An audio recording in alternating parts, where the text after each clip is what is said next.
Hello everyone, welcome to my course. Today, I'm going to share with you about the festivals among the minorities of Yunnan. Can you guess some of the special festivals? Yes, a widely known celebration is the Torch Festival. The Torch Festival is not only celebrated by the Yi people, but also the Bai, Naxi, Lisu, Lahu, Jino, Pumi, Achang, and some Han people too. There is a pattern here. Most minority groups whose languages belong to the Yi branch of the Sino-Tibetan language family celebrate this festival. The Torch Festival is mostly held in late July or early August, normally on the 24th to 26th of the 6th lunar month. The Torch Festival is held at that time because midsummer is not a very busy time in the farmer's annual work cycle. The main crops planted earlier are still growing or just beginning to ripen. It is still the rainy season, and the construction work is put off until the autumn. So, this is the slowest season of the year, and people have time to entertain themselves. Thus, the Torch Festival became their biggest summer celebration. There are several different origin stories of this festival among the Yi people, but the widest known story is about the two mighty men in the past. The one in the heaven was named Sire Abi, and the other on earth was named Ati Laba. Both of them were very powerful. One day, they challenged each other to have a wrestling match. The result was that Sire Abi from the heaven was killed. The god of heaven was irritated at this, that he sent a large troop of locusts to eat the crops on earth. Ati Laba on earth advised the people to light torches and wave them to drive locusts away. They did this successfully, and the mighty man on earth was regarded as a Yi hero. Every year, the Yi people commemorate their victory through sacrificial ceremonies, feasts, lighting torches, singing and dancing. Sporting events like wrestling, horse racing, and bull or goat fighting are also important activities. In the beginning, the Yi people believed that the Torch Festival made crops grow as strong as fire. Later on, people offered sacrifices to fire because they believed fire could drive away evil spirits in the fields to ensure the safety of people and animals. Nowadays, people also take advantage of this festival to gather together or meet their beloved and hold business activities. The Bai people are also another big population that celebrates the Torch Festival. However, the reason for their festival is different. Legend goes that there were 6 tribes in Yunnan in early Tang Dynasty. Among them, the tribe located in the southernmost region was called Mengshe Zhao, or the Nan Zhao. It became more powerful than the other 5. One day, Pi Luo Ge, the king of Nan Zhao, invited other 5 kings to meet.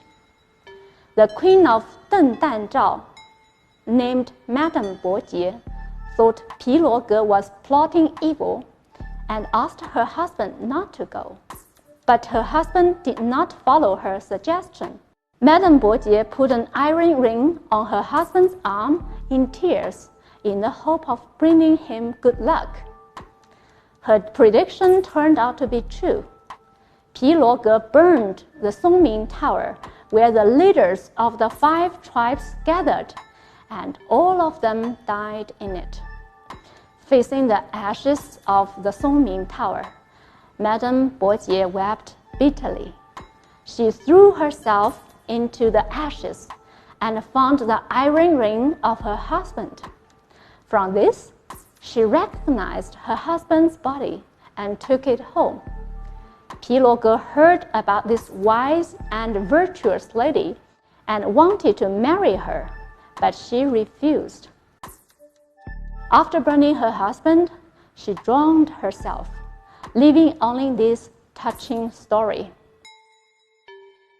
Since then, the Bai people in Yunnan have celebrated the Torch Festival to commemorate the historical event of the burning of the Songming Tower, as well as the brave Madame Bojie. There are many different stories about the beginning of the Torch Festival. The many stories are actually a reflection of the development of society. At the very beginning, the festival reflected people's worship of fire. Since fire brought warmth to people, it scared away animals and could be used for cooking. Fire was considered sacred. Therefore, people offered sacrifices to it in the hope of being blessed. With the passing of time, the original sacrificial festival has taken on a more commemorative connotation, which serves as a moral education to the public.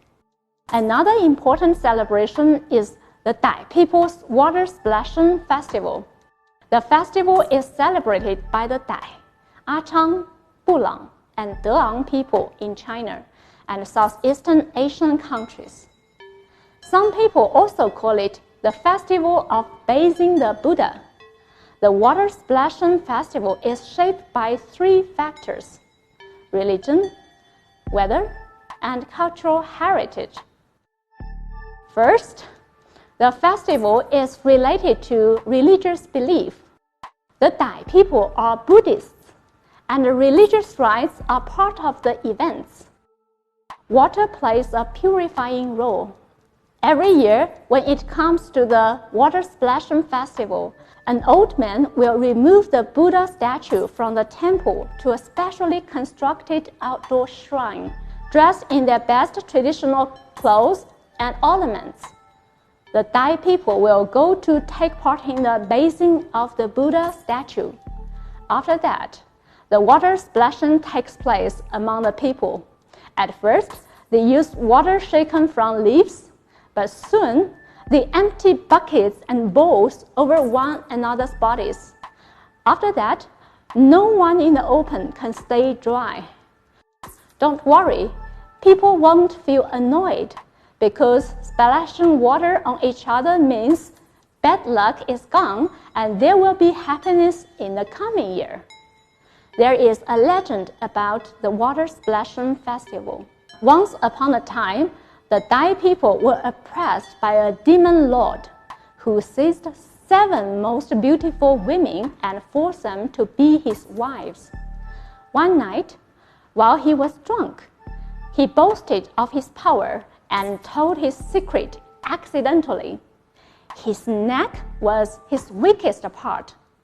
He could be killed by a strand of his own hair. When he fell asleep, the 7 wives plucked hair from his head, wrapped it around his neck, and killed him. But the head didn't die. Instead, it burst into flames and rolled around, and the places his head rolled caught on fire. One of the wives grabbed it to keep the fire from spreading. Then they threw it in the river, which caused flooding. In order to prevent disasters, they decided to take turns to holding the head in their laps for 1 year at a time. After 7 years, the head finally died. At the end of each of the 7 years, the girl who had been holding the head in her lap would be splashed by water to wash off the dirt and filth. Thus, the Water Splashing Festival came into being. Secondly, the Water Splashing Festival is also closely related to the climate. The Dai region is located in the tropical zone, and the year is divided into 3 seasons. April is the hottest and driest time because the raining season has not yet come, As it is the hottest and driest time of the year, the idea of splashing each other with water seemed like a good way to celebrate. Thirdly, the Water Splashing Festival is a festival that best illustrates Dai culture as a whole. There are many activities during the festival. For example, there is a launching of the Dai rockets from a platform in the fields. Dragon boat races are also an indispensable part of the celebration. Different teams compete on the Lancang River in long, narrow dragon-headed boats. In the evening, there is also the lighting of hot air balloons. They are called Kongming lanterns in order to show people's respect for Zhuge Liang, who was a highly respected politician in ancient China.